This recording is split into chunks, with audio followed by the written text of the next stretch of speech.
Hey Emily, Hey, Allie. we have so much to dive into with episode 7 of The Traitors. I don't know what the point of this episode was. Um but I thought it would be so much more given the I thought it was bamboozling that they did online. I thought it was a lot of fun and it was a really good episode. I do think it was extremely overhyped, and I think that I would have enjoyed it a lot more if I hadn't had any context to thinking that it was going to be some groundbreaking, life-changing. And I think a little bit of it might be because we are coming from a different space of reality TV where when we're thinking about iconic moments, I think our perception is a lot different than a lot of the fan bases that are watching, like the Housewives, like whatever. And so maybe that's part of it. But there just didn't need to be anything said ahead of time. And I think I would have felt a lot better about it. But it was still a fun episode, I think. I feel gaslit.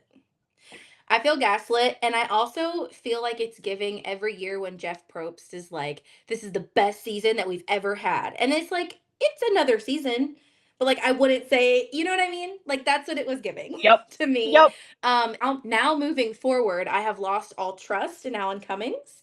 In Alan Cummings, we no longer trust because I didn't think that you would bamboozle me, and you did. So he went on so many talk shows. I mean, I The just part to me that was oversold was he specifically made the point to say there was like a physical violent moment, and he we said got the little clip at carnage. the end, right, and it was obviously just Natalie getting up to get the thing, and you could tell they clipped it at the end of episode 6 Yeah. in the preview that it looked like there was some sort of like fight, but that's not at all what happened. So I don't know if it was just edited strange and he hadn't seen the final cut when he was Yeah. giving context, is another thought I have, because I know Kristen Kish and Tara Lipinski went on live, I guess, on Instagram, and they were saying there was a lot more to it that didn't end up in the episode. And so I'm Mhm. wondering, but also, I'm like, isn't he an executive producer? So I'm imagining he probably has context to what the edit is going to look like.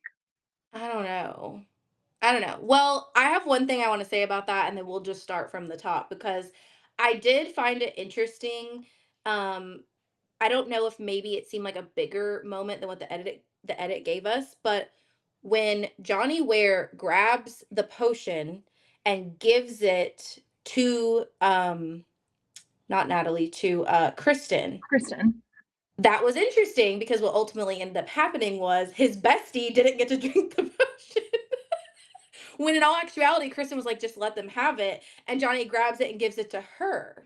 And After Jam Jam told her to do that, or told Johnny to do that, told him, yeah, said, grab it, just grab it for Kristen. and And it all worked out. Like Tara made it through, and so did Kristen. However, it was just very interesting to me that he put his own friend in danger to listen to Jam Jam and to do.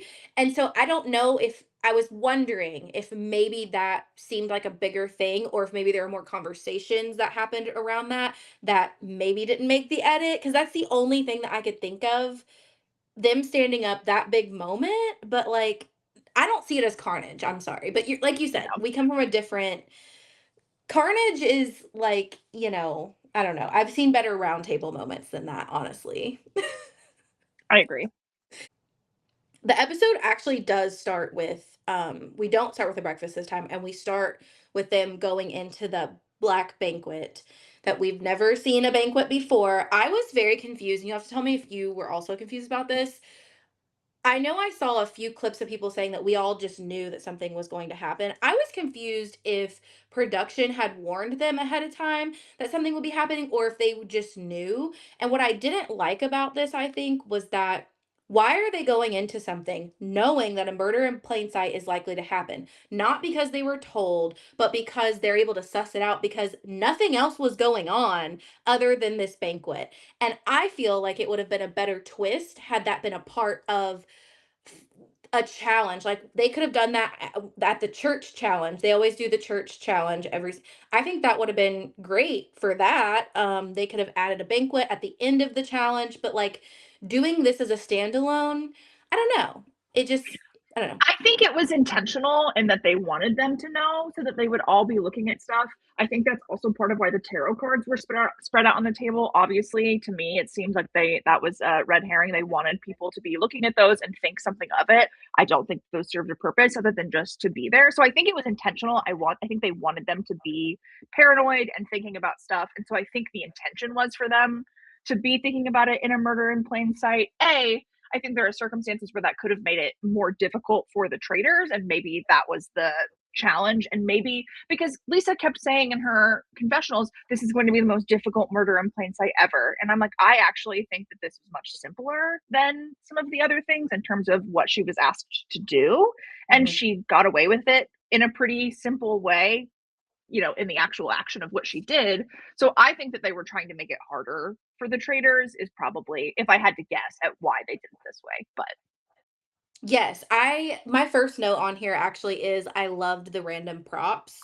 I actually thought that that was a nice touch, that the cards were sitting there as if something would later happen with them or something. Um, this is interesting, and now you're reminding me I should go back and ask Ryan this because last week we talked about, the future and what this might look like. And he thought that this would also be very difficult because of what Lisa said. But I was like, I don't know. Like they've literally had people drinking from a cup before, and he thought that that was he thought that that would was going to end up being easier than this. But I don't know. Like I think having somebody drink from a glass was actually harder. But I got Ryan's point because he was like, well, there's all those glasses sitting there, and you can get. But that was like that vibe of that chalice did not match the other. Like it was just I think that was hard. That's why Parvati randomly went for poor little Ekinsu because it was just like whoever's going to do this, we have to murder someone. Whoever's willing to drink, I'm so sorry. Like and that and they probably was a almost little bit of Lisa's mindset too, except I think she did have. So we do learn that she's going for Jam Jam, Natalie, or Kristen. I do think that she probably had her mind set on a few of those people, but I think it played a little bit of a role in whoever was willing to reach out at the moment that she did the ow like thing too, you know? and the editing obviously on the commercial break, which I don't have the commercials on it, but I think they were trying to edit it to look like it was Natalie. The way that they clipped it at the end, it was her Uh-huh. reaching. And so I was like, I literally wrote in my I knew notes it and I was like, wasn't Matt's Natalie. literally going to be ill. But also, I'm like, there's No, no I way that was they're going to like, have it be Natalie because I no way literally they have would in do my that. notes, it's not Natalie. Like as I was watching, I was like, it's not Natalie. They want us to think it's Natalie. There's just no way. But then I was like, dang it, that means it's Jam Jam. But also, and this dives a little deeper into Lisa's whole thing. I literally wrote down, and maybe this was the editing, but was Lisa not the last person to come into the room and gave herself a little bit of a grand entrance? And maybe it was just the editing to make it seem that way. But even so, that's bizarre. Mhm. Why? And I mean, Jam Jam even pointing out to her, it's like you've lost the sparkle in your eye, which Mhm. obviously, that was him and his final tribal council in Survivor. It was a callback to what he used to say. He could tell that's when people were lying. But pointing out that she had obviously been Yeah. acting weird. The actual moment of her asking for to fix the brooch, genius. Like that was so Yeah. simple, so easy. She made it so weird beforehand that I think people were hypersensitive to the way she was acting because she was acting bizarre compared to how she'd been up to this point. Well, my note specifically on that topic was Lisa was so dramatic and overdoing it, but it could be the edit. So I fully agree with you. I can't recall if she was actually last or if they like showed edit of her doing that and then maybe people trickled in afterwards. I can't remember, but I do remember it being a huge dramatic entrance and like you said could have been them just focusing cameras at that moment. But I do feel like her in conversations with people, she was overdoing it even for herself. However, I was trying to think about this and at the previous roundtable that was one of the things that Colton was calling out is that you're supposed to be Lisa fucking Renna and you're not acting like Lisa fucking Renna. So I do wonder if not just in that round, maybe she was progressively trying to overdo it just because people were sussing her. I don't know. And I know that she did come out on interviews afterwards and saying the reason, because I thought it was weird that she wanted to do the brooch considering the eyes were on her. It was a very risky move. And she came out and said that her outfit, she knew it was going to go with her outfit so well. and that she couldn't pass up the moment to do it. She knew it would be a big moment, and that re-emphasizes my point that I always have about the Traitors is that these housewives, these Bravo people, they do not go on to win. They go on to have a big moment and something that's going to continue their relevancy moving forward. Whereas like Natalie and Jam Jam, they were on there to win the money. Tiffany, she was on there to win the money. And Yeah. I try to keep reminding myself of that, but it is really frustrating because it's like in some ways I do feel like her agreeing to do that was a bad move and it was ultimately the end of her game. And I think that there were ways she could have handled it. I think again, I think that it was genius to walk up and be like, "Can you fix my brooch?" But I literally wrote in my notes that Eric Nam was wearing a brooch that looked almost identical to the structure of the one that she Was he? had. Yes, and so she absolutely could have walked up to him, or like if he was the target and been like, "Oh, our brooches look almost the same," touched his, and then maybe he would have done the same thing. I think that could have been because I really don't think that anybody would have sussed that the brooch was what did it. I think that they were all so tuned in on it being food. They all thought it had to be food. They were like, "Oh, Mhm. people are serving us turkey." And Mark was like, "There's no way it's the food because we're Well, all I loved eating." that. I loved that Mark spoke up and said that because I was getting frustrated about the food thing because they were focusing. Okay, first of all, they only were given a little bit of time.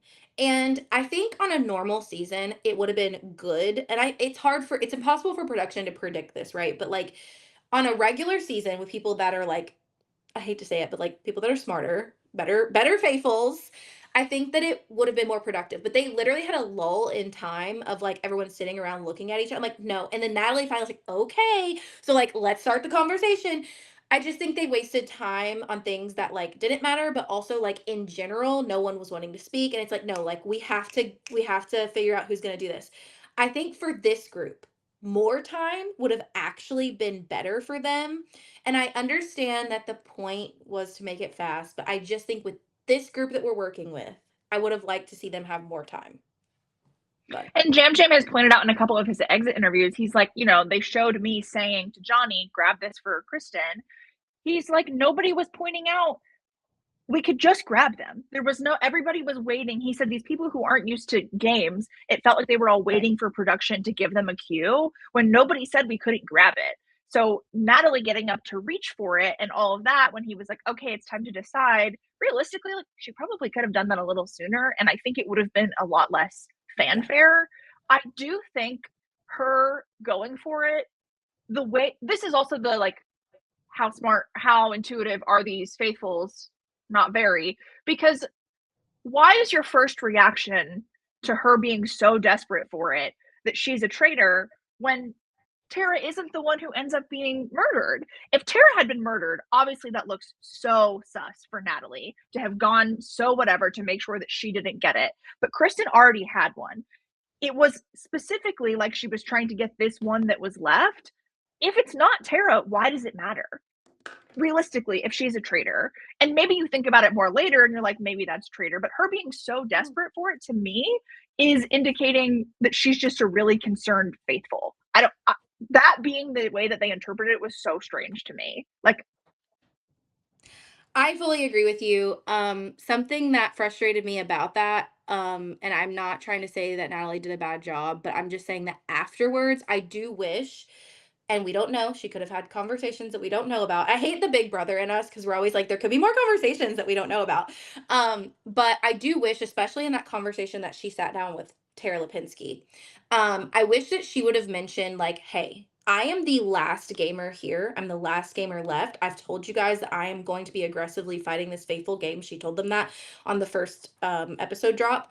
And I wish she would have just made it a point to be like, look, because she did say, I feel terrible that I did that. And then my fellow gamer went out. But she could have been like, look, I know that whoever are traders, they're clearly not gamers and they are targeting gamers. And that is why I felt so adamant that they would be targeting a gamer next. And I needed to drink that potion.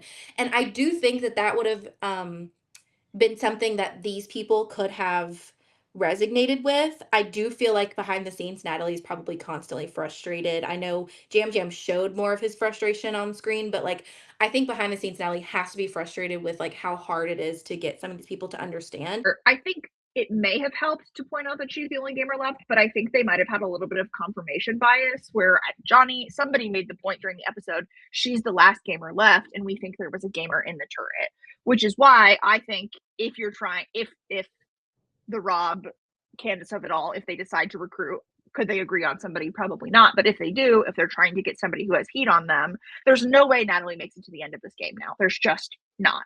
They think that she is a traitor, and the fact that she's the last gamer left is proof. They said the gamers have been taking out the gamers, and there is a gamer in the turret. So I think there are some people that might have worked on, but I think their own confirmation bias would have been like, she's pointing that out, and it's just confirming what we already think that we know, that there has to be a gamer in the turret. So it might have worked, but with this group, I really don't The know. other thing I just remembered, the other thing that I was going to add is that she could have mentioned that throughout all of the episodes they keep making this pact, this no a pact not to take a shield. And she has been adamant that she wants to do it, but she has obliged every time. For example, at the very last episode, she was like, "Look, if you guys want to agree right now that no one is taking one, I will go along with it. But I need to hear an agreement from every single person." And I thought that that was really smart of Natalie, actually, because it puts heat. If she's planning on making that pact and her not do it, if any single person were to take one, immediately she needs to be targeting that person. Not because she even thinks that they're a traitor, but to prove a point that, like, we can't keep making this pact because there are people that don't want to follow it. And if you make a pact and you break it, I'm coming after you. And I do think that she could have, maybe not in that way said it, but been like, "Look, this whole season I have wanted to go after Shields because I haven't felt safe.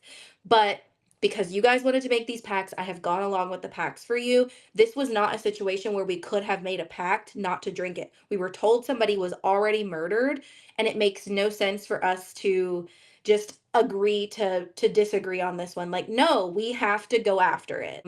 What's interesting though, Kristen and Monet, in my opinion, are low key. They're not as much of gamers as like Natalie, for example, but like the shows that they play are competition reality shows. Monet, So especially when you consider yeah, A, Monet's fandom of these shows, but B, Drag Race is pretty, when you think about the I level am of so cutthroat new that to it Drag can Race be.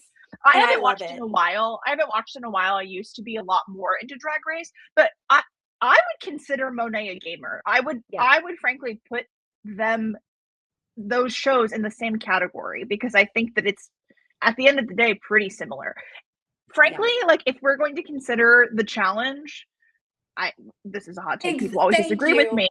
If we're Thank going to you. consider the challenge a social strategy game show, then Right. Drag Race certainly is a social strategy game show, is my Right. opinion. Like People literally get on the really upset when last I say that about the challenge, but Yeah, they can be upset because I fully agree with you.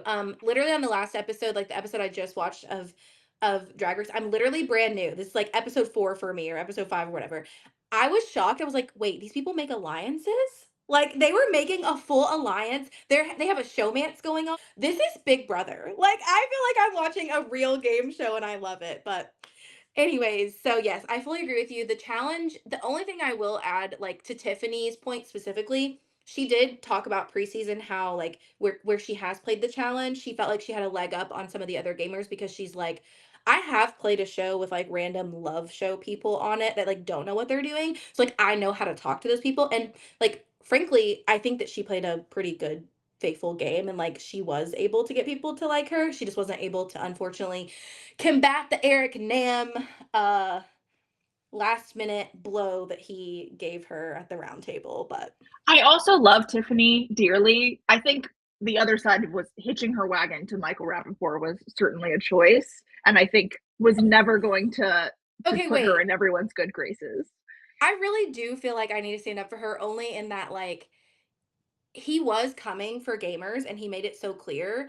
And I know that she could have hitched a ride to somebody else. Like, I fully get it was a bad look, but like where she didn't get to see the public perception of what was going to be edited, I'm just trying to think like in her gamer mindset, she was probably like, make friends with my enemies before they can take me out. And like, Oh, it kind of like worked. she absolutely was. But her other mistake was being very convinced for a while that he was a traitor when Yeah. Roxy has been making the point in Exit Press and obviously on his podcast. No, no way Yeah. acting like that as a traitor. And so obviously trying to use the traitor angel strategy, I think more so it kept her name out of his mouth, which was generally like a net positive. But I think the people in the castle were so bothered by his Yes. presence that she was never going to not be associated with that at that point. But yeah, she definitely had the experience of interacting with non Yeah. gamer people. Okay, wait. And then speaking of Trader Angel, so we actually are seeing a Trader Angel being formed now, and I don't know why I was not expecting this to happen, but like I was actually shocked to find out on this episode how close Colton really has gotten with Rob. I knew that they were close, but I had no idea until this episode how close they were getting, and I am starting to feel like Colton actually has a Trader Angel, and I don't know how I feel about that. I think that he has a traitor angel. I don't like it because I don't like Colton. Personal I level, do don't think, like. though, there is a world in which more so than he was willing for Ron, because he was not willing to write Ron's name down. I think there is a world in which he would be willing to write Colton's name down if the moment proved that he had to. Um, do I think that it would be his first choice and that he would argue to try to keep him safe? Absolutely. I do think there's a world in which he writes his name down, but also I think Rob is playing the game to this point now. Yes, it's getting a little dicey for him. Yes, he and Candace are probably going to go at it and maybe he gets banished. But I truly believe if he can get himself to the end, there is no world in which any of these hardcore faithfuls are assuming that he is a traitor and they're voting him out of the fire. They're just not. Like, I think they will keep him and I he will agree. win the game if he can get to the end. Is Candace going to take him down or they're No. going to take each other down? Maybe. I don't know. I don't think so, but it could happen. Yeah, I don't But think so. either way, if he gets to the end, because he's so ingrained, and I mean in the challenge and at the end when we saw the whole dagger thing, I think him recognizing that Natalie, I don't think he trusts Natalie clearly as much as he trusts the rest of them. Natalie trusts him. We got multiple confessionals from multiple different faithfuls in this episode saying that Rob was their number one and they felt the closest to him. Mhm. Multiple people, which We to see that me says a very lot about his evidenced. perception. It's Yep. very evidenced by the things people are saying in DR sessions, and he is a part of a lot of really important conversations, not because he's a traitor, but because they believe him to be a faithful. Speaking of Candace and your thoughts on like what is going to happen with her, I have previously been a Bravo fan, but I cut myself off. So like I have only watched like the core four that I call them. So like Orange County, Atlanta, Jersey, and New York. And after that, I was like, Andy, you're doing too much. I can't keep up with all of these franchises. So like I have not watched Potomac. Now, the people that love her, they stand 10 toes down for Candace. And like I get that. Love your person. That's great. But I do feel at this time that there's a little bit of like drunk goggles going on with Candace because I genuinely don't understand how people are like, she's going to rip Rob to shreds. And she, at this point, I'm so sorry, but like more people are looking at Candace. So the only thing that I actually would see happening to that point would be her taking more shots at him and then them both going down. But there is no world. I see at this point, based on the edit we have, I see no world in which Candace gets him out and then prevails after that. I just don't see it. I see Candace going after him. Maybe one of them goes home and the next one goes right after. But the more likely scenario that I actually see is that Candace goes home and that Rob is able to work through because he genuinely has a core of like 5 or 6 people that wholeheartedly trust and believe him. And like whatever Johnny Ware is doing, that's fine. You could recruit him if you really wanted to, honestly. Or even better, after you get Candace out, just banish him. Like, who cares? I understand that like he is coming after you as a traitor now, but like if you get him out fast enough before Candace is really able to make a big stink about it, your 5 or 6 people, I don't think that they're gonna change their mind. Not based on what I'm seeing. I think I don't know Candace. I've been very impressed from what I have seen from her from this, having no context to her beforehand, learning more about her. She literally worked Yeah. in the White House. Like, I think she's a very impressive human. And I think that she's been playing like a pretty decent traitor game. I think that where her mistake is, she's targeting the wrong people to subsequently try to take Rob down. Johnny Weir does not have the type of pull in that castle that some of these, that for better or for worse, like Do they always think he's right? No, but Colton has more social capital of people being charmed by him, of people wanting to be in his orbit in that castle for whatever reason, than I think people like Johnny do. I just don't think that the grouping and who has the power to really change perspective at the round table, which also we saw Rob has the power to change perspective.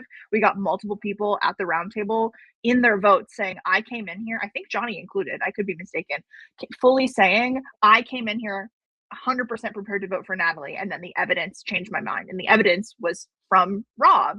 I don't think that Rob is going to get the, oh, is it traitor on traitor though? Because I think Colton is going to so loudly try to take credit for it that I think it's going to be a red flag on Colton, and Rob is going to skate underneath. But I think that Candace is making the mistake. I also, though, like, I think Rob is playing a really good game. I think it's probably the second best game to Suri we've seen a traitor play up to this point. But he could have just taken the shot at Lisa and not had to do anything.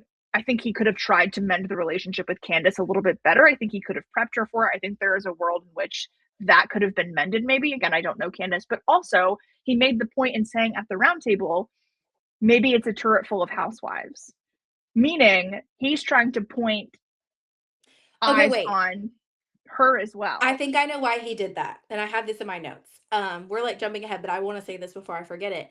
I think, okay, so do you remember at breakfast whenever they were basically when the three of them got in there, the two housewives ganged up so hard on Rob, and they were not like asking for help, they were telling him, "You have to help Lisa now." In my opinion, there's nothing Rob with okay, I think at that point, Rob would have been willing to allow Lisa to sink on her own. But I think that them coming after him in the way that they did, and they literally called him stupid to his face. They were like, "Yeah, you're playing a dumb game. You don't deserve an egg, but I guess I'll get you one anyways." Like, I'm so sorry, but like if they wanted to mend that relationship as well, they could have. And I do understand that like prior to that, there was a discretion that they felt, because Rob did write Lisa's name down the week prior. Rob had to. Like it did not if he was going to write down a name of the three options, Colton, Ron, or Lisa, he had to write Lisa's name down. What Candace did, in my opinion, the hanky vote, that was not playing with strategy in hopes to get him out sooner. That was playing with I'm pissed at you and I'm gonna write your name down and hopefully people see it as like you're a traitor. But that was not a strategic thing, in my opinion. She could have written down a lot of other people. Like she could have written down Colton's name again. Like she could have done something else, but like Rob, who no one has ever sussed at all, for her to be like, it's a throwaway vote. Like, and I get the idea of a throwaway vote, but this season has not been a season of throwaway votes like it was last season. And I think if it was last season, fine. But like, and people may have thought about it, but like, I don't know. I just think that it doesn't make any sense. And I do think that it's not going to have the same effect that it would have had she just like gone like I don't know. And I do agree with you that he didn't have to do what he had to do. I would add though that because of Eric Nam's nail in the coffin on Tiffany and a few other times that we've seen, like the last thing said at the round table is exactly what happens. I do wonder if um Rob Roush is going, because like obviously that edit is like an hour long and we're getting like 5 minutes of it. So like I do wonder if in his mind he was like, time's almost ticking. I can be the last one to say something. Let's put that nail in the coffin. Let's just guarantee this happens, because he wasn't going to use his sword, which I actually thought he was going to, but he didn't. Um, because had he used his sword with his six people plus the sword, that would have guaranteed, like, in no situation would anybody have, like, Lisa would have went home no matter what. And I backtracking back to the mission, I think that it was so smart of him. It was very obvious that Natalie was lying. It was very clear, right?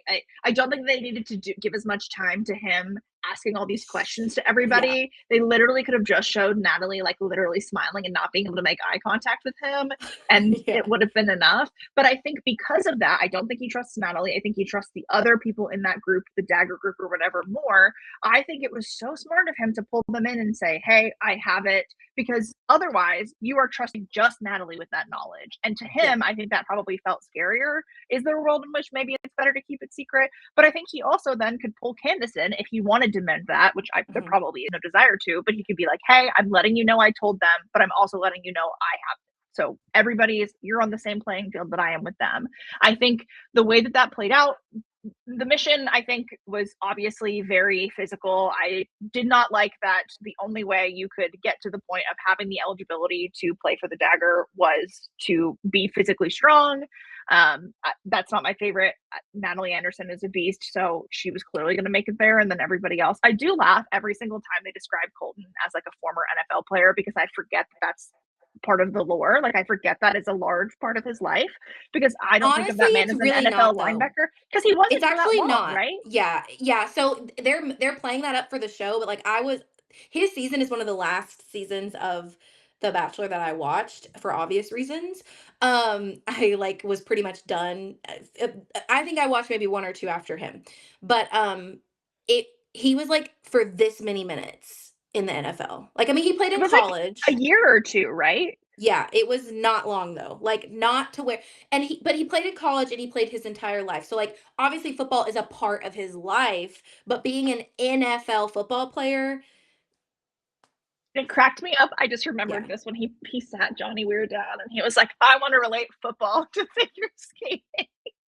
I was like, "We Yeah. really don't have to do all this, Colton." Okay, wait. So I want to mention there's one other thing I want to mention and then I want to go back to the challenge at breakfast at the banquet. There was one thing that Rob said that I actually really liked. He said that um he liked that he had no idea who touched the brooch because he was like I want to have plausible deniability and that to me is showing he is thinking like he needs to think. He has full Yep. capability of playing Survivor, in my opinion. Like, I I would be fine literally with in it. my notes I put this man in the Big Brother house right now. Like Yeah. I Yeah. just he's so good. He has the mind.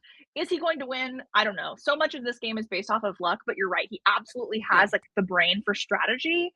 And I think that just he just has it. Like you either do or you don't, and you don't have to have been on one of these game shows to have the ability to do it. Like I think sometimes it just snaps into place when you're in those situations. And to me, it's very clear that he has it. The other part of the banquet that I know everybody's been talking about and would love to know your thoughts is the Jam Jam shouting, being allowed to shout when he was already dead. My perspective, I don't care because he was wrong. Yes, he was targeting the right person, but truly, there is no reason to believe that he would have known specifically because he was wrong. He did not have the correct information of what it was. I think that didn't actually impact it all in the end of the day. I think there is a world in which Natalie still goes home. I think Lisa did herself such a disservice in how she was arguing for herself and defending herself at the round table. I don't think Jam Jam was the nail in her coffin. I think Rob sort of was, and then she did it on her own. I don't care. He was allowed to talk, and I understand the perspective of being very having a lot of thoughts on the fact that he was allowed to say something. I think sometimes it is hard, especially coming from a reality game show background as a fandom, that this show is more for entertainment than it is a true strategy game. And that's not the way the producers are thinking of it. The producers are thinking of it as not how do we protect the integrity of the game? They're like, how do we make more fun TV moments? And I Mhm. think that being the ultimate purpose for this show, I don't think they ever once thought, oh, it could impact the integrity of the game. I don't think they care. Okay, And I so I agree with you because okay, so Mike Bloom made a big post about this, and I think this is what kind of like sparked the conversation. I know he put it in Chat BCC. I'm not sure if he put it on his Twitter or anything, but like, and I know he called it a hot take. I don't consider it a hot take at all because if you think about it, on Big Brother, people are evicted and they are allowed to speak on their way out the door. So yep.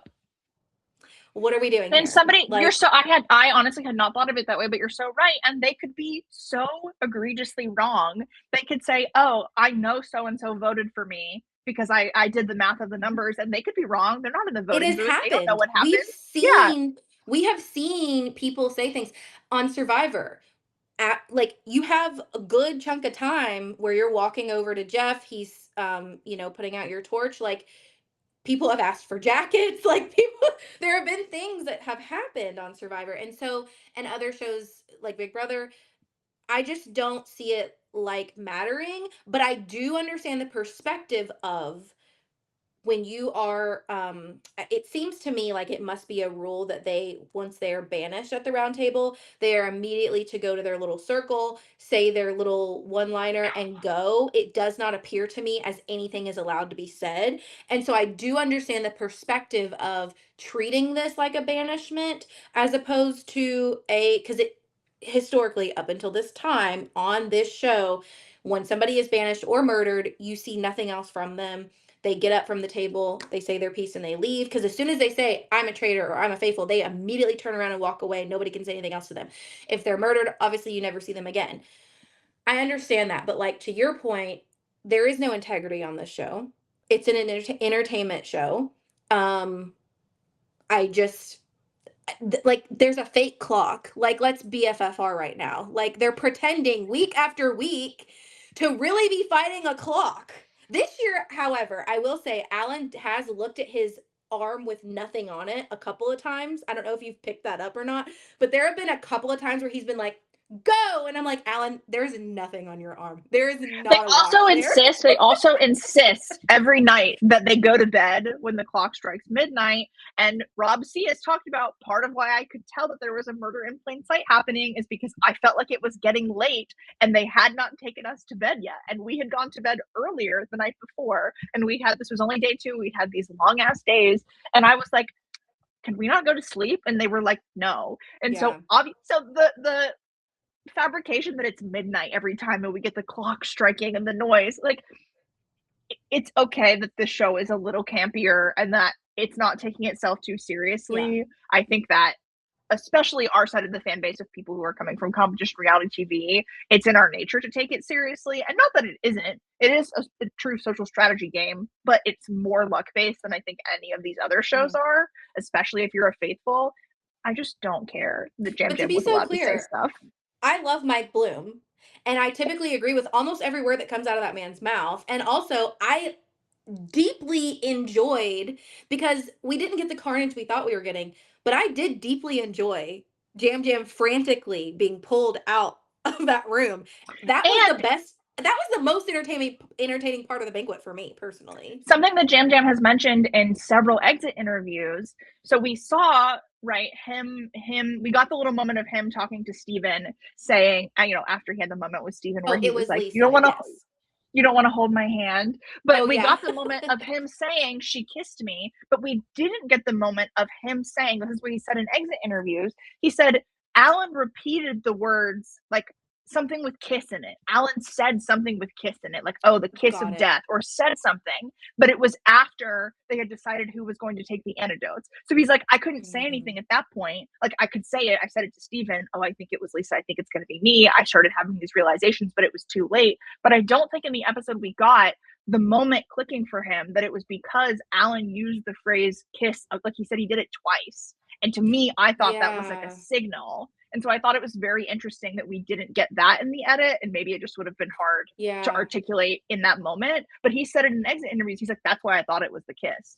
I may go back and listen to the little poem that Alan gave them, because he maybe had said kiss of death, and then when he repeated it again later, that might be where Jam Jam was like, oh, he gave, Which is because it fair. because it felt like a clue when they were sitting down. Do you know what I'm talking about? Because they did the whole thing, and then Alan comes out. Like, Alan did not come out at all until after the murder had occurred. So I'm wondering if he started doing that poem. That's when he said kiss the first time, because I do recall after the poem, Jam Jam looked at Mark and said, it was Lisa. She kissed me. And then, like what you said, maybe he did say something else about kiss, whether we got in the edit or not. And then he looked at Steven and said, Lisa. So I do remember him turning to both of them at two separate individual times. I do think in the Traitors is not immune to this. I do think in so many of these shows, as much as they splice things, it's also 100% possible that both of those moments were actually after the fact and they just put it in beforehand, or they dubbed audio over if they were sitting in different spots. Survivor definitely got caught doing it like twice this season. They dubbed names over when people were talking. And so I don't doubt that there's a world in which it was actually, both of them were after. And maybe that's why they didn't edit it that way, because they were trying to insinuate that he had thought all along. But people were questioning, why didn't you go for the the potion, like, why didn't you try to get the antidote? And he's like, because I realized it too late. And so Mhm. I think that was not the narrative they were trying to explain on the show, which is why we got it indicated that it happened before, but even if that's not reality. Yeah, and so like what you said before about Natalie just jumping up, that was a pure Survivor move, and I loved that. Natalie has been able up until this episode to act Survivor-ish, and it's worked.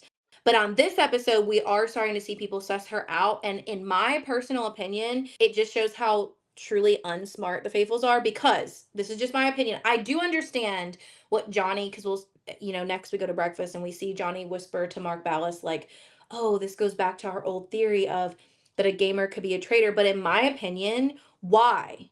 Why on God's green earth, if there's only two gamers left, it to me is illogical to believe that Natalie is a traitor.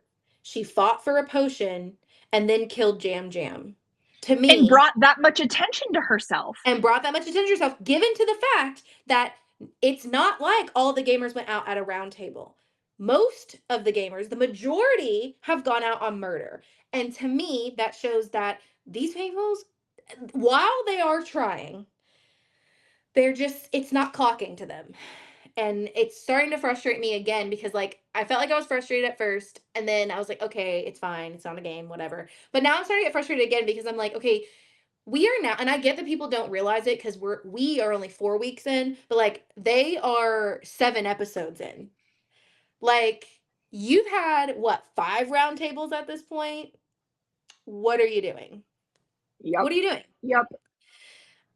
So that kind of frustrates me a little bit that people do think it's Natalie, but like I said before, I do think there is more she could say. I don't know what, but like she's got to do something, and I know that like toning it down would not be authentic, and that may also set off a red flag. So like I don't know what else she can do, but like you said, I don't think she wins in any stretch of reality.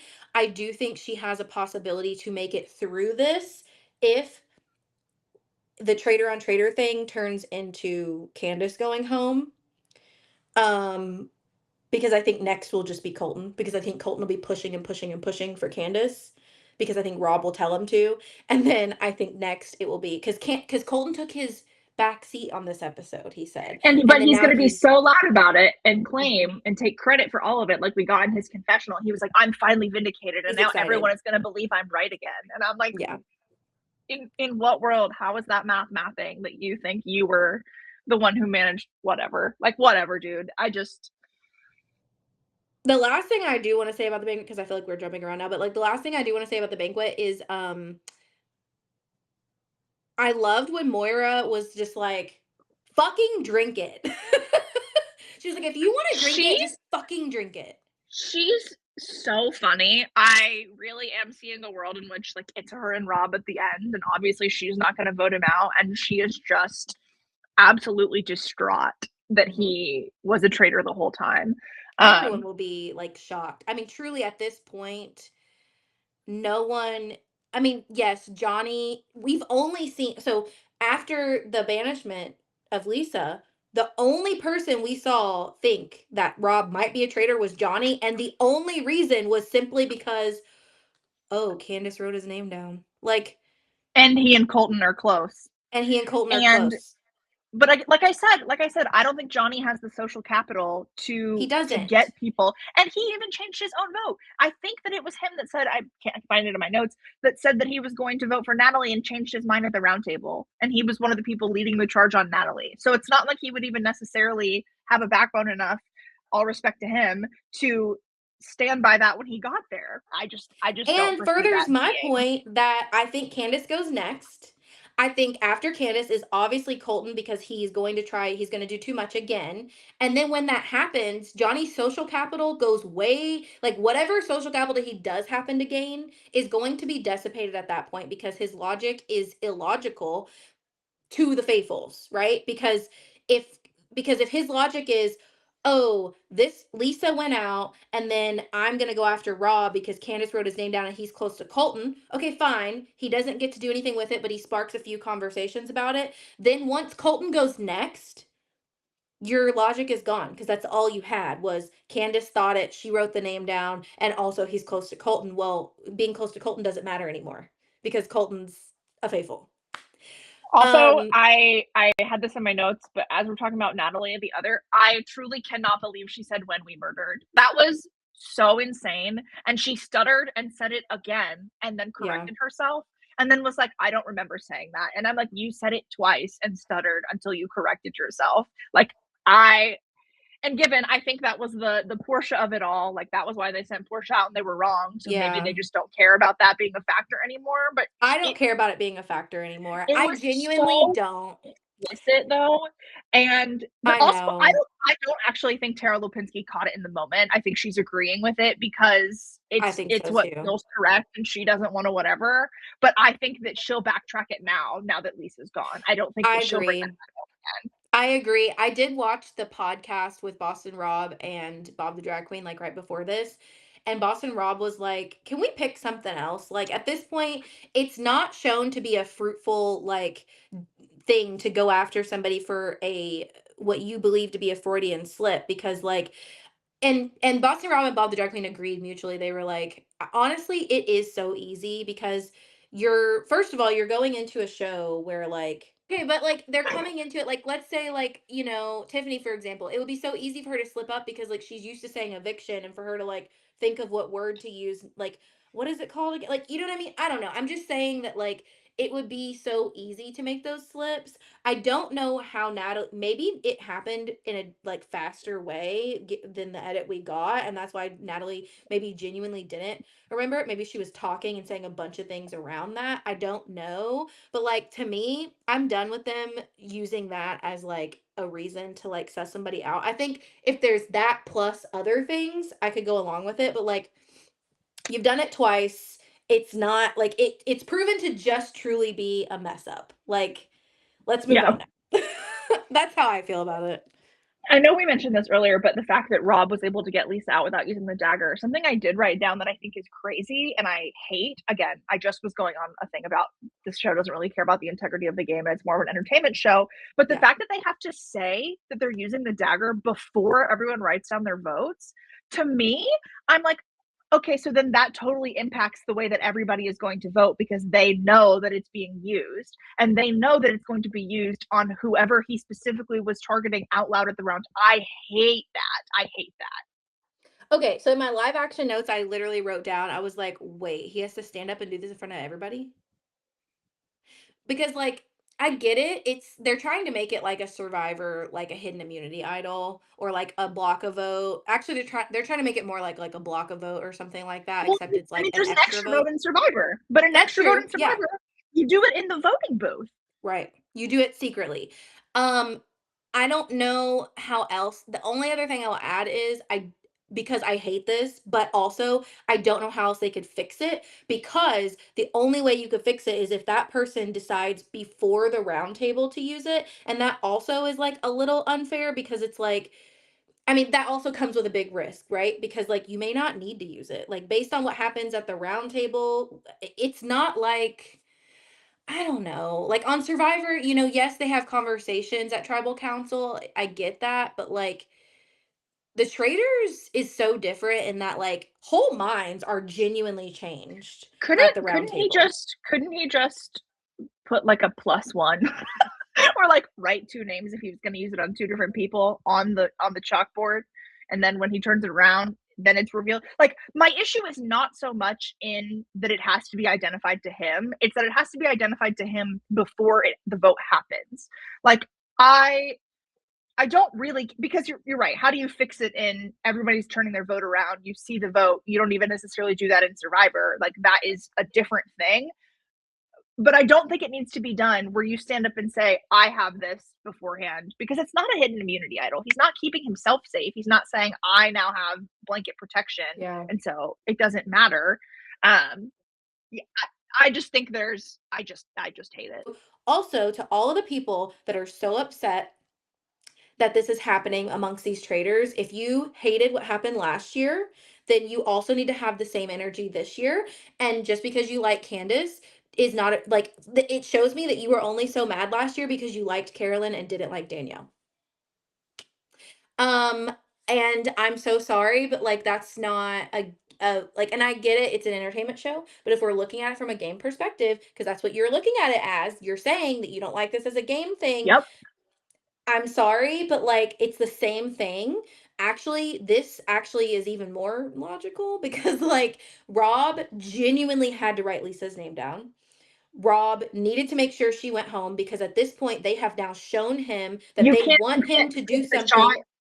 You can't take the shot and miss at that round table if you're Right. Rob. And you've already done enough that you have to vote for her. There was And somebody in no my comments said it's too soon. And I said, realistically, and I was like, I said, honestly, I'm not trying to I come for you, but realistically, this is not, I know for us, it's episode 4, but for it's them, over the halfway point. it's episode 7. We only have physically 11 episodes because one is the tell all. So like, when would be the right time You're then? over the halfway point, and all three original traitors have Are still managed there. to still be there. If you're gonna take the shot, when Yeah. the concept of people saying it's too soon is wild to me because and I there's been some people in my comments who I think this is the first season they're watching and they're asking some like good questions about the structure of the game, whatever. They're like, well, why? Because I made a video saying that I think if he could convince her to do it, I think there's a world in which Rob wants to recruit Natalie because Natalie will be a boot and then whatever. And people were like, well, why would you want to do that? And I'm like, there is not a world in which like 3 traitors could make it to the end and win. Like, it's just not going to happen given the structure of the game. 2, maybe. But realistically, like, you just need to, as a traitor, you just need to survive another roundtable. It needs to be anybody but me. That has to be the mentality if you want to make it to the end. If somebody else goes and you can manage to act like you put the sus on them without it seeming like traitor on traitor crime, like that is a check mark in the column for you. I Fully you agree. so I it is And I do interesting. agree with what people are saying with wanting that they think that it would make the most sense for him to recruit Natalie.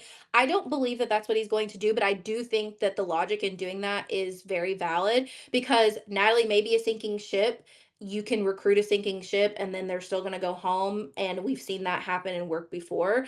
I actually am getting like either Mark Ballas or Steven vibes. If a recruit happens at all, and I'll tell you why, is only because Colton, oh my gosh. Rob is going to go for anyone in his solid group. Candace is not going to go for certain people in that group. However, I do see those two people as being the only two that I could see her being willing because he is also not going to go with like he's probably not going to go with like Johnny, and that's the only other person that I could see Candace like really fighting for. I could also see them wanting to just do another murder, but I don't know who they would agree to murder at this point. So I just think if they recruit, it's going to be one of those two. I do see the validity of getting Natalie though, and that's a possibility. Several thoughts. The end where Colton was like, so now my sus is on Steven. And I was like, what the hell? Like, what? He's like, Which is everybody why is I listening think to me maybe now. Steven. That's another I And I'm didn't say like, that, but that's another reason what? why I I'm think like, that they what could go planet? with Steven. What planet are you I don't living know. on, Colton? Because it's just it's I can't. But I think they might have talked about this on the RHAP like episode after the episode this week, but it would have to be somebody, or maybe this was in my comments. It would have to be somebody that both parties believe that they can win over. Like, if they agree to recruit somebody, it has to be somebody that Rob believes that he can have as his, Right. and Candace believes that she can have as hers. And so it Right. has to be somebody that one of them has the wrong read about. Right. And realistically, I think more of those people are true followers in the camp of Rob than That's what I'm she saying. recognizes. Yes, exactly. And I maybe it was even RGP and Robin Puyo were talking about it. Somebody the other day was talking about all these people that they believe are firmly in Candace's camp. And I'm like, at least in the edit that I've seen and we've been shown, I just don't think that's necessarily She true. doesn't Like, have a camp really, honestly. She has a few people like Kristen that sometimes float her way. Dorinda is obviously going to be, but I'm sorry, but Candace standing 10 toes down. Dorinda is the only person who's been throwing out random votes because she has no concept of what's Dorinda happening. Dorinda's just gonna do whatever. She literally voted. Who did she vote for? Moira, I think. Like she Yeah, she voted literally for is Mora. doing whatever she wants, which worked last season for people. It didn't work, but that's what they did.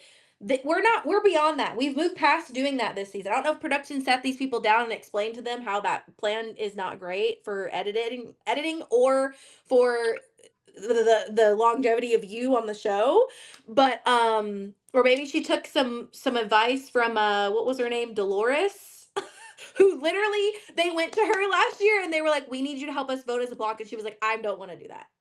But I want that person to Was she? stay. Did she keep voting for Ivor? Is that who it was? Like Yes, and randomly, and then they. Brittany Haynes literally came out after the show and was like, "Yeah, Danielle and I actually sat her down, like, and it wasn't fully edited, but like we sat her down and explained this to her, and she said, "Oh, I want no part of that." But they were like, "But you want that person to stay, right?" And she's like, "Yeah." And they're like, "Then you have to vote." Well, I don't want to. I don't want to do that. Like they could not get her to understand, and that's literally what the demise was of that. Like Danielle and Brittany literally, had they gotten that vote, anyways. So yeah, I just think that you're correct. And I do think that if there's a recruitment to occur, so the people that I'm talking about would be um Steven, Colton. I don't think they'll recruit Colton because I don't think they need to, because he's a sinking ship on his own. But just saying, his little group is Steven, Colton, Natalie, um Mark. Eric Nam, Mark Ballas, and I think Eric that's it. Nam. Eric Nam is like probably the only one I could see them agreeing to murder because he just seems so irrelevant to them in the scope of who are these people. If they decide no recruitment, I think they could murder Eric Nam. I just forgot that I did have a note about Eric Nam at the banquet.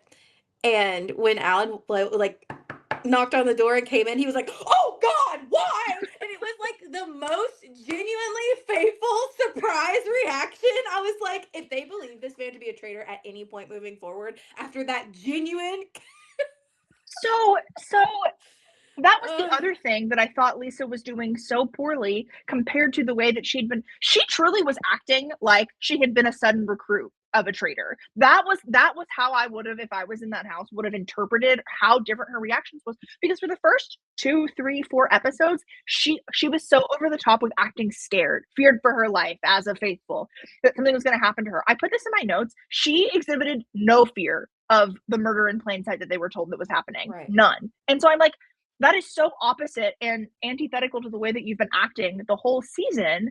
Not even the over the top, you're not acting like yourself that Colton was trying to say, but there's the way that you've been interpreting situations. That would be a flag to me if I'm noticing change in your behavior because you don't seem to be scared. You're just here.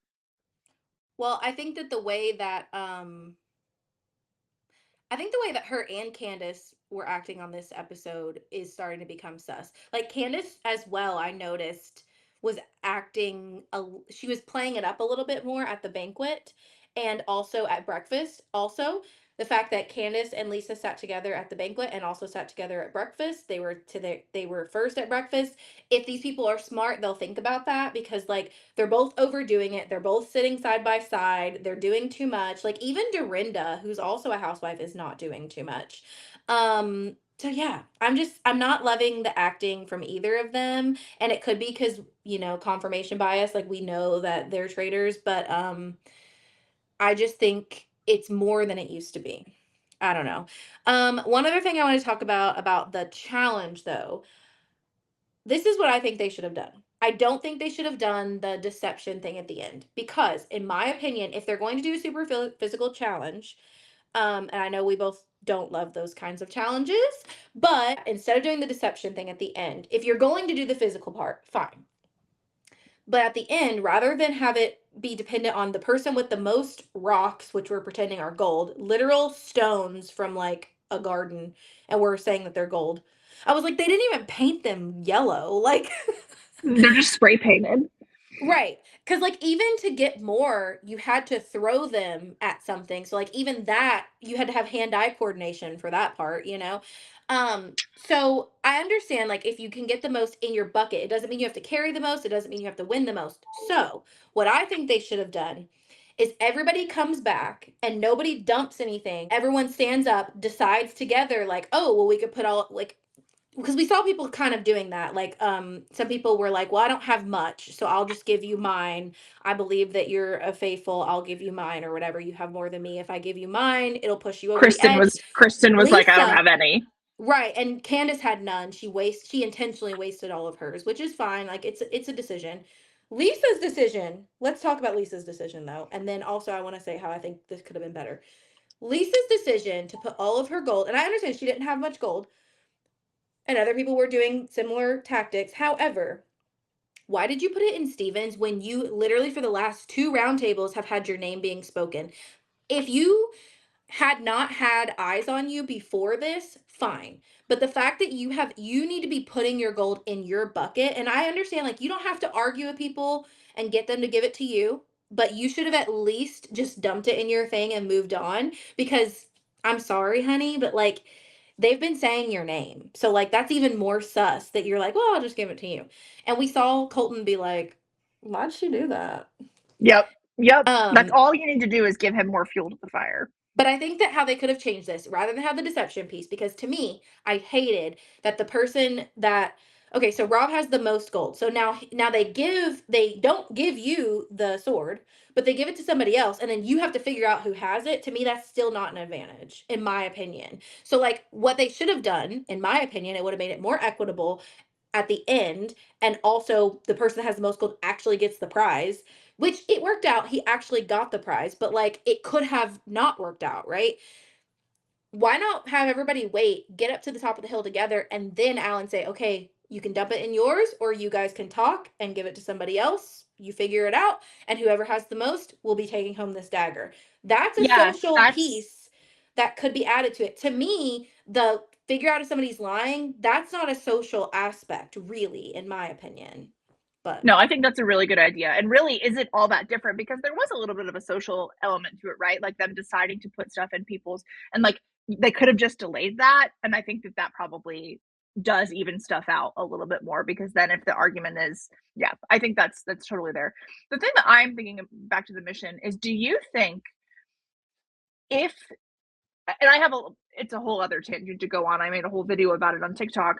If an antidote had worked, that is essentially, however they decide to articulate that. Say an antidote worked. So for the sake of the example, say Natalie had been the decision of who they murdered. oh, would they If have that given had him any worked, murder?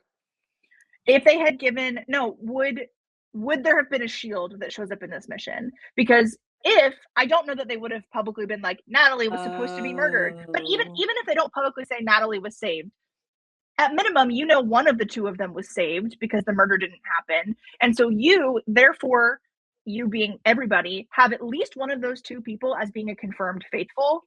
If I'm the traitors, those are my next two boots, because everybody is going to assume that one of them is a traitor or is a faithful.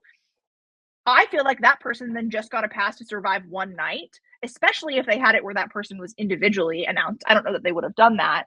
Would there be more well, opportunities for the faithfuls to have shields in that next challenge, is what I wonder, because there wasn't any I shields. think so. I think so because they would not have known.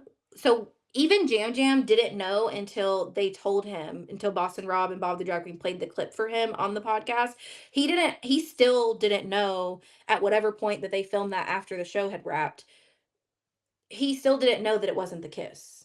Like, he Yeah. didn't know. So, like, realistically, yes, if the person figured out exactly what it was, but there was no way for them to figure out exactly the thing that made them be, or and like also like no one knew that they were marked for murder.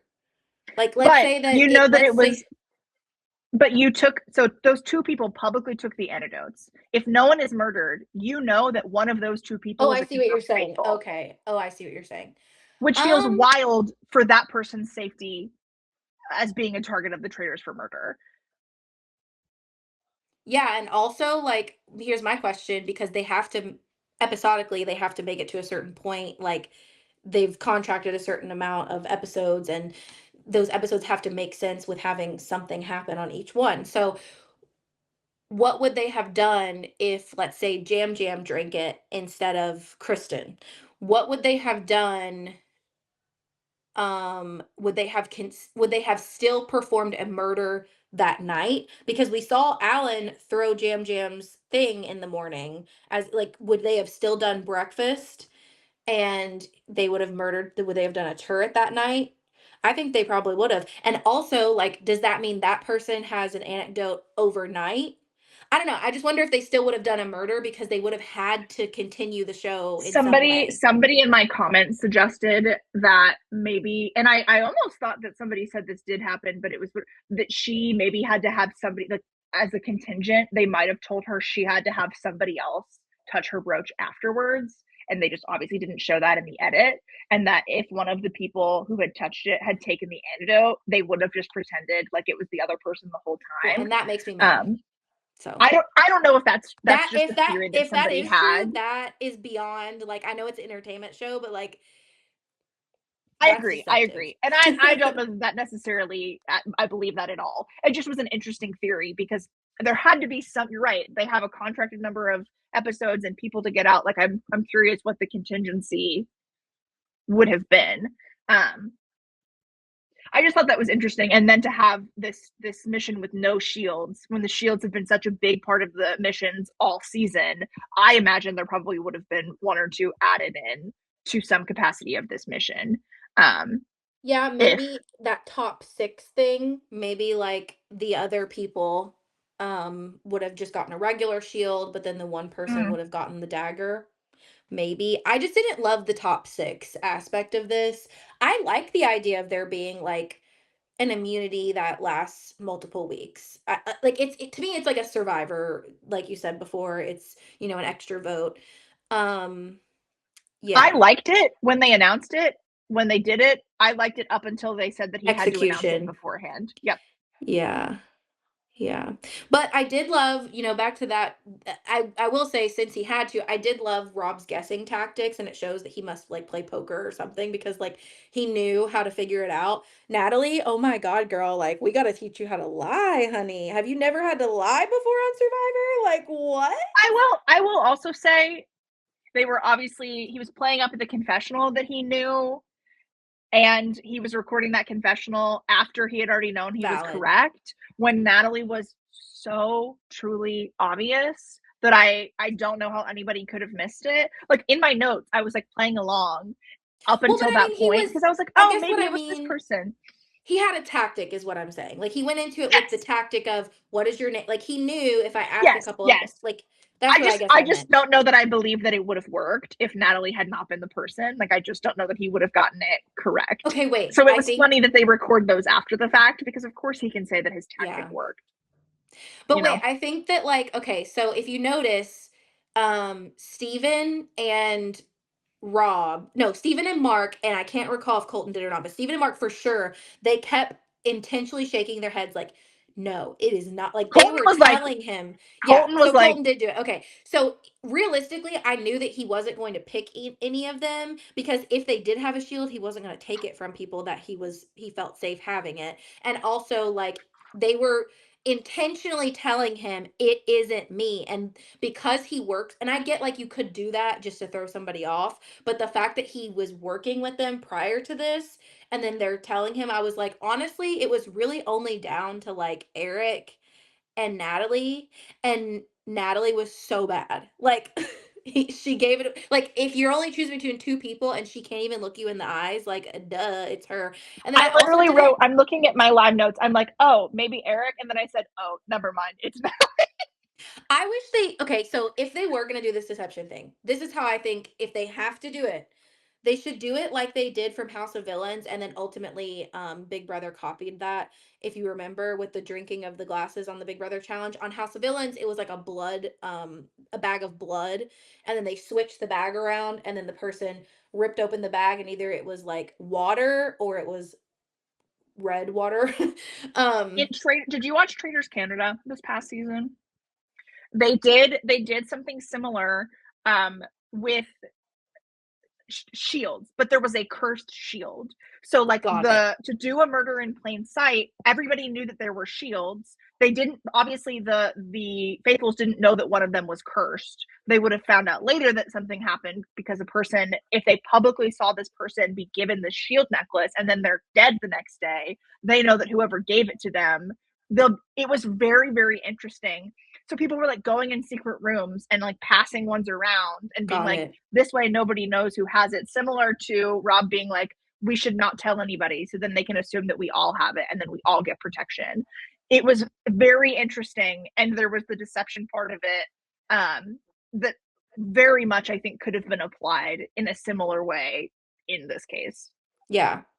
Yeah, no, and going into that, speaking of the pact, because that kind of brings us to the end of that, but speaking to the pact,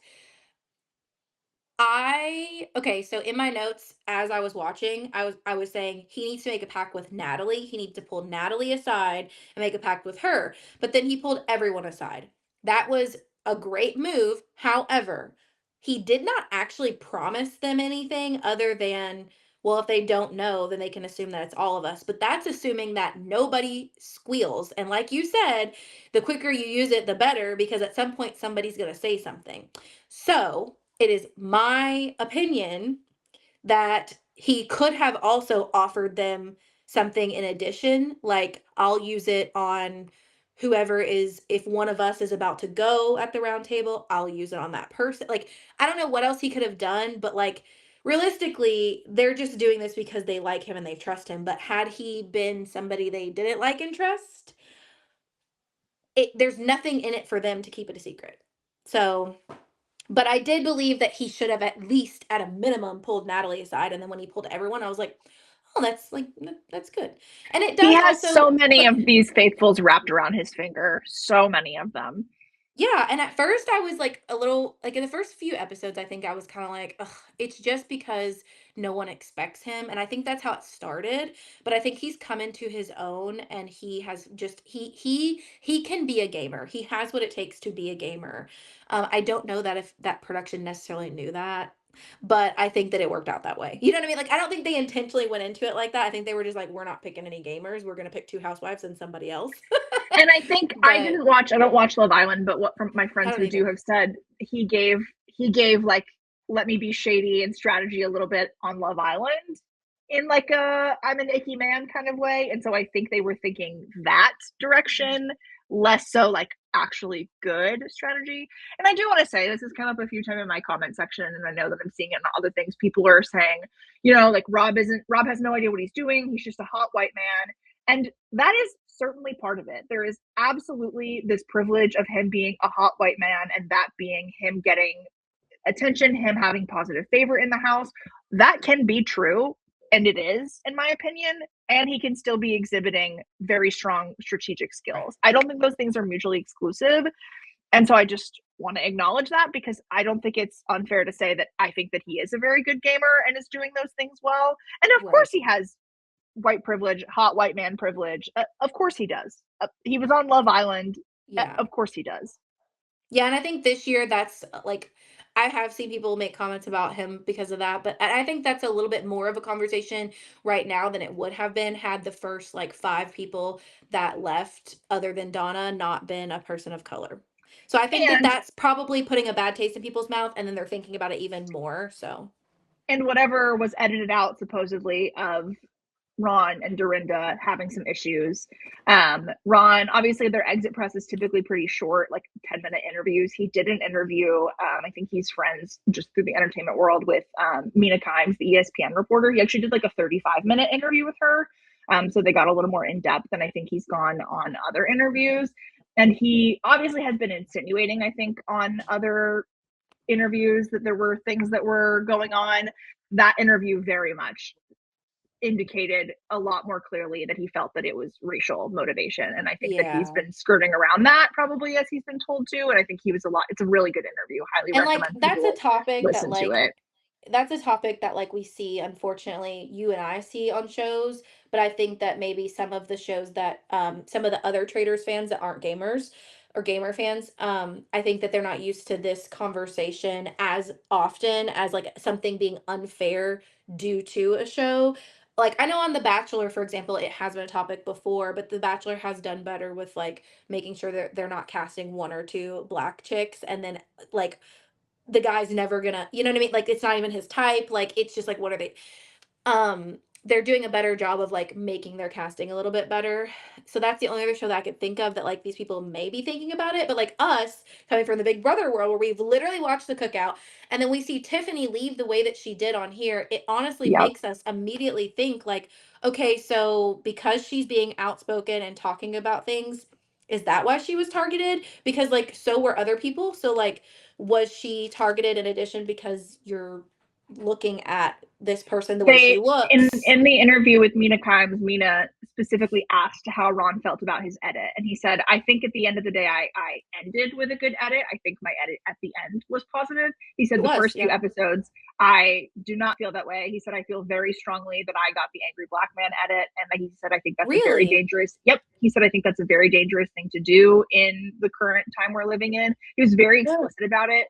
And so I would like to go back and watch those I was episodes when gonna I do my rewatch say, of the season and see, because I definitely I think felt some of it, but hearing him say it out loud I think is important to take his yeah, perspective into account. And obviously these other interviews have been pretty limited, and so him saying that so clearly, I also think that's why it was so, and Tiffany has talked about it in exit interviews, but seeing Candace stand up for her at the round table, and Tiffany has said, I yes, was still a little offended that she was still kind of targeting me a little bit, but her voting for me like meant so much to me. Like her right, voting not to send me home, she said meant so much to right. me, and I think that they could have.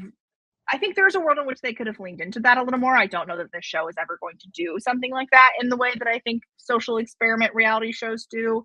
But just, I think, interesting stuff to think I about for sure. think, I also like, I'm thinking about my own interpretation of Ron. He wasn't somebody that I knew really well. I had seen like clips of his comedy, never watched a full comedy special.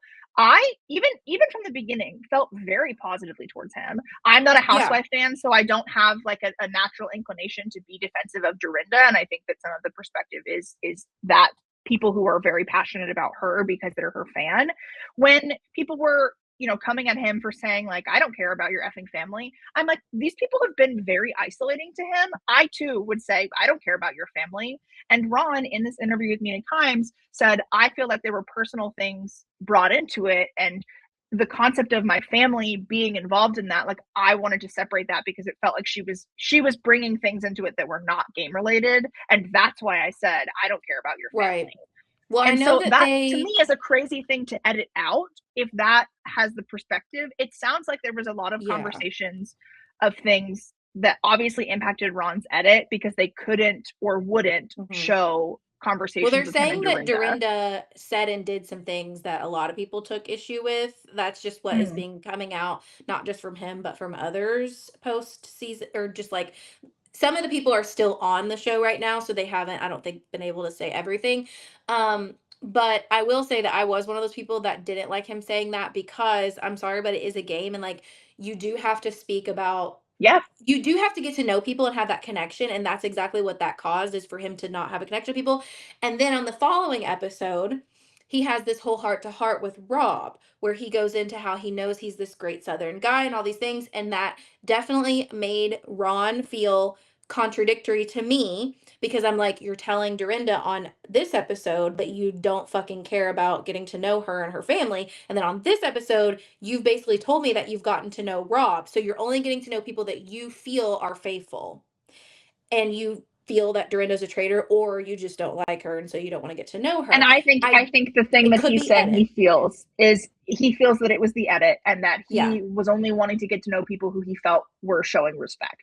And he right. felt disrespected by her. And that was my perspective. I'm like, as somebody who has a strategy mind and would be coming into it with a game, if I felt like somebody had been so explicitly rude or disrespectful or discriminatory towards me, I too would probably be like, Yeah. I have no interest. And so I We think all them can't be showing it Cerie like that. Fields, right? Like Cerie is literally, I look, I always tell people you have to take a page out of Cerie's book when you go on a game show, because she will be the first one to tell you it is never too late to align with somebody. But like, I'm like you. Once you I'm done. Like, I'm sorry, you're done, you gotta go. Like, I don't care if we were already working together. Once you slide to me, I'm done. I'm never gonna trust you again. But Sari does an amazing job of like never making people feel like she's not approachable. And like I love that about her. But Me too. so yeah, that really sucks. I'm definitely gonna go back and watch the first few episodes of Ron's edit because that's really interesting. That would make sense to me as because I felt as a viewer very confused as to why he was to me he was contradicting himself. But if it was edit, that makes sense. Um, Now the only other thing that we just need to talk about is we've already pretty much talked about the round table. The only thing to really say about that is that Lisa goes home. I did love that she cried a little bit at the end. Not to say I love to see her cry, but I'm just it made I her don't even watch Housewives, and I was like a little touched. I was yeah. like, and again, I've been really tuned into a lot of things that Ron has been saying because I think that he has a little bit more of a negative experience than a lot of people coming off the show do. So I've He been seems really to. interested to see the things he speaks very positively about Lisa Rinna. He said she didn't make it personal. She was consistent with her decisions and who she was targeting. I really like that lady. Like Mhm. that's what he's saying about Lisa Rinna, which to me is like, okay, so it's not like that to me is he wasn't bitter about it being a game. He can understand and separate the differences because he was Right. like, I really like that lady. And so I just felt very touched. I don't even know her or watch Housewives when she was like getting a little emotional. And I'm like, yeah. Yeah. No, that was really sweet. I will also just add that we need to touch on like what we think is going to happen in the future. And my thoughts are this. Based on what I've seen Candace's comment sections that she's been leaving on things and interviews that she's been doing, I'm getting the vibe that she like doesn't like Rob Roush. Now, Sarah told me last week, and a lot of these other people that have watched Potomac that know Candace so well, they're saying she's just doing this. This is just what she does. She just trolls on social media. However, I get that, but the things that she's doing and saying feel very much to me from somebody that doesn't really know her, like she went out and it was probably because and she not because of, but at least she's blaming Rob for it. She specifically said on a red carpet something or other that I saw a clip of. She said that at the finale, there's going to be people like fighting and she's going to be part of it, which made me think that she may be telling us that she makes it to finale. But then I was like, I don't know. She may have just been talking about at the She said something to the effect of like, I have something to say to someone so specific. and she may have been talking about, and this is where I'm like, I thought at first she was talking about the finale episode, but I'm like, oh, she may just be talking about the reunion, I like think to she when was she talking about the reunion. that's what I'm thinking. But either way, like I saw that clip and then I'm seeing her leave comments, like not very nice comments about Rob on different things. And like I'm just feeling like she does go before him. I'm feeling like I don't know. I'd love to see hear your thoughts on this part, but like I don't know if they will come to an agreement. I know last season we actually saw them instead of recruit, we saw them just go ahead and keep murdering until they could finally agree on something. I will say that this time it only benefits this is I'm sorry Candace, but like it benefits Rob to not necessarily recruit. It doesn't really matter for him in my opinion whether he murders or recruits. If I was him I would be like that's fine we can murder. Because if you get down to 2 and both of you have strong eyes on you, you probably do need to recruit. But if you get down to 2 and only Candace has eyes on her and Rob, you think you can make it, like you said, Emily, like it's making it to the Then next you get to week. blackmail somebody. You get to Exactly. handpick exactly who you want, and it could be either But somebody you can throw under the but bus or why would he somebody you want even to want take to with do you. that? But what I'm saying is like for him, if she starts arguing, I would just be like, "Okay, let's murder." Because then I'll blackmail you and then I'll recruit who I want next and blackmail them. But if he gets to blackmail somebody else now, she may have more time to get away to get through it and it's Well, and I clear. think they only do blackmail. I think they give them the option when there's 2 traitors and they're trying to recruit a third. I think they Right. only blackmail when it's 1 down to 2.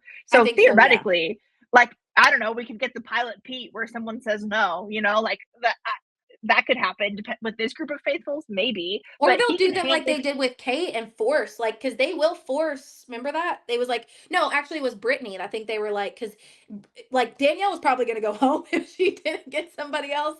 So they were like, hey, you can either go home right now or you can be a traitor. Who's going to go home? Like, Which that's the other whole thing. I think there's a whole meta to being a faithful that none of these people are really thinking about. Slash, if they were, they would never show this in confessionals on the episode. I don't want to get a bunch of traitors in the beginning because that means there's just going to be more of them that I have to find later. The show is never going to let us get to 6 no. with no traitors left or 5 with no traitors left. For that last episode, whenever you think that timing is going to be, there is always going to be at least one traitor left. I if I'm a faithful, I just care about making it to the end myself, and then I'll cross the Yeah. bridge of can I make it through fire. I'm not trying to get out 3 traitors from the get go because then there's literally no world in which, yeah, that's I've done a video on another this, whole point but of the meta. Sandra's tactic is something that everyone should be using because, and it only works if every single person has the same goal and desire to just make it to final 6 or whatever. But it doesn't actually matter if you could get 3 traders, you could have all 3 traders in your alliance. It could be 3 and 3. Who freaking cares? Get to final 6. We all get that. We all get a episode stipend or whatever we're getting. We all get to keep getting that. We make it to the 6 and then we figure it out from there. But why would that not behoove every single person, traders and faithfuls that are in that alliance? That would be my like, and what I'm referring to is her moment where she has the pool balls and she's like trying to explain to these idiotic faithfuls that like all we have to do is vote together. It doesn't even matter if somebody in this room is a traitor, and literally here's Parvati standing right here. Or whoever it was. I don't even remember who it was. And we got this, was I think it wasn't this episode. I think it was the episode before. We got Johnny being like, an epiphany. We just need 8. And Jam Jam in his exit press is Yes. like, I don't know why they're acting like he invented this concept of getting the numbers Yeah. when we were doing that, like we being the gamers and people who were having that perspective. He's like, me and Natalie were doing that all season long. They just never put it in the edit. I don't know why they're Yeah. acting like this man just invented something Well, crazy. even Rob Roush was like, they're forming a coup. I can't believe they're doing this. And I was like, okay, step back because I was really excited for you until you got shocked that they were wanting to vote together. Like, until you Also, were this shocked. man has said that supposedly in interviews that he watched Survivor. I'm like, okay, so what is this? You understand? Weird. Maybe he just didn't Take a think deep they. breath. It could have also been that he was shocked that these people were forming an alliance too. You And know they what? didn't want to say that on the show, You know but what? like. It's plausible. But yeah, I so I can't don't know. lie. I'm thinking that they do one, I'm thinking Candace goes before Rob. I'm thinking worst case scenario is that Candace goes and then she puts enough heat on Rob. I unfortunately do not feel as at this time that she can recover. I also don't think that she's playing a game based on strategy anymore. I think her game is just based on emotion now because she's upset. I think she did it to herself. She should not have stood so hard for Lisa. That again shows she's not thinking with strategy. She's thinking we all have to stick together and be a faithful group or be a traitor group. I'm sorry, you don't have to. We each have individual games. And then I just think that maybe on this episode they murder. Who that's going to be, realistically, like you said, I think they could agree to murder Eric Nam. However, I just don't know because Rob has such a good group. I don't know if he's ready to lose one. But then I'm like, who could he push for? Maybe Tara. But I don't think then Candace. I think Candace because of the doesn't Johnny have a lot thing, of people. I think that Candace does have Tara, and I who not would that Candace agree to that's convinced, not but in I Rob's think group? I'm trying to think through who's left. We have Look at the cast.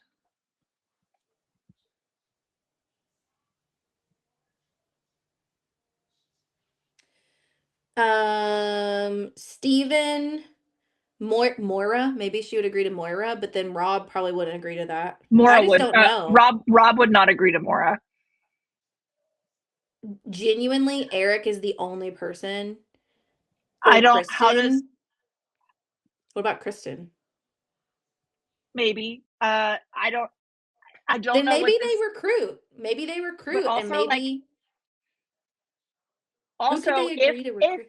if Candace believes that she can spin there was one housewife in the turret and she thinks that clears her, which I think Rob and Colton are going to say it could be a turret full of housewives. Could she do Dorinda? maybe he could agree.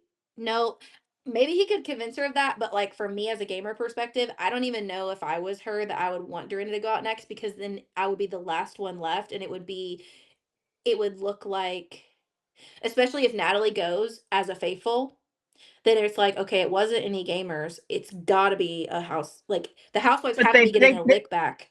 they think they got the housewife that was doing that, and now somebody else is just picking from who's left. If I mean, there's a world in which Candace could, because they got Maybe. Lisa, they got a housewife traitor, and the I meta this of it. was if they have to agree on someone to recruit, I'm wondering if they really could agree to Mark though. Like it furthers my thought that it could be Mark. It could also be Eric. I don't know how much Candace realizes that Mark is with Rob. I think Eric might say no, honestly, to a recruitment. Did you say recruitment or murder? Recruitment. I think Eric would say no. I think Mark would say yes. Of course Mark would say yes, but why would Eric say no? He every Why would Pilot Pete confessional say no? we've gotten a lot of confessionals of Eric saying like these people are so into this gaming stuff. These people are being so aggressive with strategy and indicating that he doesn't think about things that way. I don't know if he like thought he was coming here to make friends. He seems really lovely, but I'm like, I think he might say no. All I Maybe know that's a is hot take, if I but was ever going to look up his music, I'm not now because I'm not convinced that his ear for tone is that great. Okay, I don't know. I don't know. I genuinely don't know who they would recruit or murder then. I mean, I they don't might know. murder. Maybe I think Kristen was a good guess for a murder too, The only because reason she's really. am worried about Kristen though is because Kristen is a Bravo girl. So Kristen may be off of the table for I don't think Candace. Candace cares. I don't think she cares based on what we've seen. Um, And Also, and Kristen's like maybe not it's because maybe they weren't thinking about it. Her, I don't think they were thinking about her as a housewife in the same way, but like they didn't care about Caroline Stanbury when they murdered her when she was tied to a tree. then maybe it is Kristen, because also Kristen wouldn't be a bad choice considering I don't think Kristen's name has been written down. If it has, it hasn't been it's been a long time ago. I don't think it has. I think maybe it was like in the probably Dorinda at some point wrote her name. You know what I mean? Like early on when no one knew what to do, but it hasn't she has not been targeted. And I think at this point, if they do a murder, it needs to be a rando, like, and I hate to say a Mark Ballas, but like that kind of person, a Kristen. It's not he's not gonna agree to murder Mark Ballas because Mark is clearly working very closely with Rob, but and same with Steven. Kristen is probably the most. She's not in that group of six. She's not in that chunk of time. So I think realistically, probably Kristen is the most likely, in my opinion. Well, yeah, I don't know. Maybe we're gonna put our money on Kristen then, because that's the only one I think we can agree with. As far as a recruit, I do see your point about Eric. I don't know why. Maybe it's just the press that I've seen from Mark Ballas that I'm like, I'm getting vibes that he gets recruited. I don't know. Who from this Maybe cast do we think is gonna go on Dancing with the Stars with Mark Ballas next year? Rob Roush. I don't really think it's I don't if they can get him to agree to do another reality show, I don't think there's a world in which it's anybody but Rob. Valid. I was wondering if Candace would be Mark Ballas's partner. They did like a little TikTok together that was like kind of giving that, but I don't know. Maybe. Um, it's got to be somebody that makes it because like we saw, what's his name, Dylan. It's got to be somebody that like makes it to the end or Well, really Phaedra far. Phaedra didn't make it quite to the end. Phaedra was actually But she was a traitor, so like yeah. somebody that's either gets a lot of airtime or makes it to the end. Yeah. I don't We'll know. see. Well, we'll see what happens. I also want to say that I'm so sad that we did not get to see our beloved Rob Cesternino wearing this costume. Have you seen everybody from the show in his comment section? It's Ron Funches hilarious. was like, "You look like you could be on Star Trek." They're Even like even clipping Star Trek next to him in like I'm like, "He looks so precious." I think that outfit is great. It's hilarious though, but I love it. And you know what I love about him is that he takes it just as well as he dishes it. Who was it? Jimmy. Yes, Recently, yes, yeah, yes, yes. I that saw was it. hilarious. Poor Jimmy just not getting the joke. I know. Bless him. Bless him. It was great recording with you. I'll see You you too. soon. Yes, ma'am.